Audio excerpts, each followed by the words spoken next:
हर साल एक ऐसा दस्तावेज आता है जो चुपचाप हमारे देश का पूरा फाइनेंशियल कोर्स तय कर देता है। सोचिए, एक सिंगल डॉक्यूमेंट जो ये डिसाइड करता है कि हमारी जेब में कितना पैसा बचेगा, सड़कें बनेंगी या नहीं और देश की सुरक्षा पर कितना खर्च होगा। ये दस्तावेज हर साल आता है और हम सबकी जिंदगी पर सीधा असर डालता है। तो ये दस्तावेज आखिर है क्या चीज? देखिए, नाम तो हम सबने सुना है, पर शायद ही इसकी असली ताकत को पूरी तरह से समझते हैं। तो चलिए आज इसी पहेली को सुलझाते हैं। जवाब है केंद्रीय बजट। बिल्कुल सीधे और सरल शब्दों में कहें तो ये सरकार का साल भर का हिसाब किताब है। मतलब एक फाइनेंशियल प्लान जो ये बताता है कि सरकार अगले एक साल में कहां-कहां से पैसा कमाएगी और उस पैसे को कहां-कहां खर्च करने की प्लानिंग कर रही है। अच्छा, इसका एक पूरा प्रोसेस होता है। ऐसा नहीं है कि बस अनाउंस कर दिया और हो गया। हमारा फाइनेंशियल ईयर जो 1 अप्रैल से शुरू होता है, उससे पहले देश के वित्त मंत्री इसे संसद में पेश करते हैं। फिर उस पर लंबी बहस होती है और जब संसद से इसे हरी झंडी मिल जाती है, तब जाकर ये पूरे देश के लिए ऑफिशियल पॉलिसी बनता है। अब यहाँ एक बहुत दिलचस्प बात है। ये जो बजट है ना, वो असल में एक नहीं बल्कि 2 हिस्सों में बटा होता है। और कमाल की बात यह है कि दोनों के लक्ष्य बिल्कुल अलग-अलग हैं। चलिए इसे थोड़ा और गहराई से समझते हैं। इसको ना एक घर के बजट की तरह समझिए।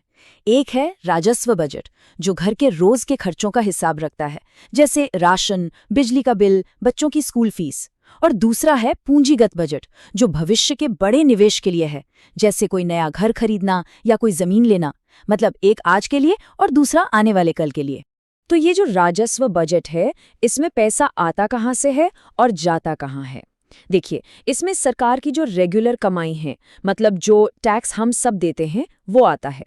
और ये खर्च होता है देश को हर रोज चलाने वाली चीजों पर, जैसे सरकारी कर्मचारियों की सैलरी, लोगों को मिलने वाली सब्सिडी और हाँ, देश की रक्षा जैसे सबसे जरूरी खर्चों पर।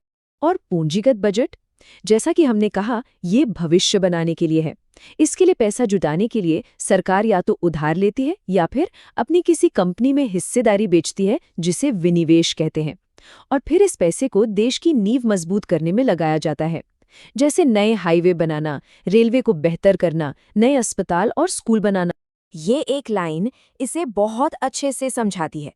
राजस्व बजट देश के सिस्टम को रोज चलाता रहता है, जबकि पूंजीगत बजट आने वाले कल को, मतलब हमारे भविष्य को बनाता है। लेकिन सरकार के लिए ये सब करना एक बहुत बड़े बैलेंसिंग एक्ट जैसा है। एक तरफ अनगिनत जरूरतें हैं और दूसरी तरफ पैसा लिमिटेड है। एक तरफ सरकार पर दबाव है कि वो कल्याणकारी योजनाओं के लिए पैसा दे ताकि हर किसी तक मदद पहुंच सके, तो दूसरी तरफ देश के विकास के लिए सड़कों और पुलों जैसे इंफ्रास्ट्रक्चर में भी भारी निवेश करना ही करना है। और फिर आता है देश की सुरक्षा का सवाल। हमारी सेना को मजबूत रखने के लिए भी बहुत बड़े बजट की जरूरत होती है।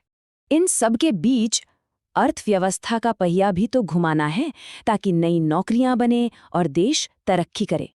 और इन सभी जरूरतों को पूरा करते हुए सरकार को ये भी देखना है कि देश कर्ज के बोझ तले न दब जाए। सच में ये किसी रस्सी पर चलने से कम नहीं है। तो सबसे जरूरी बात यह है कि बजट में लिया गया हर एक फैसला असल में एक चुनाव है। ये दिखाता है कि सरकार किस चीज को ज्यादा जरूरी समझती है और किस चीज को शायद बाद के लिए छोड़ सकती है। अब सवाल ये उठता है कि सरकार की इन बड़ी बड़ी योजनाओं का आम आदमी की जिंदगी से क्या लेना देना है। मतलब ये हम सब के लिए इतना मैटर क्यों करता है? क्योंकि सच तो ये है कि इसका असर हर एक व्यक्ति पर पड़ता है, चाहे कोई इनकम टैक्स देता हो या नहीं। यही बजट तय करता है कि कितना टैक्स देना होगा, बाजार में चीजों की कीमतें ऊपर जाएंगी या नीचे, सरकारी सेवाओं की क्वालिटी कैसी होगी और देश में रोजगार के मौके बनेंगे या नहीं। ये हमारी पूरी अर्थव्यवस्था को एक दिशा देता है। लेकिन इन सभी योजनाओं और खर्चों के पीछे एक बहुत ही जरूरी नंबर छिपा होता है। एक ऐसा सिंगल नंबर जो ये तय करता है कि सरकार के हाथ कितने खुले हैं या कितने बंधे हुए हैं। और वो नंबर है फिस्कल डेफिसिट, यानी राजकोषीय घाटा। आसान भाषा में कहें तो ये सरकार की आमदनी और खर्च के बीच का अंतर है। ये घाटा जितना बड़ा होता है, देश के लिए उतनी ही बड़ी चुनौती होती है। तो ये है क्या और ये इतना जरूरी क्यों है, यही समझेंगे हम अपने अगले विश्लेषण में।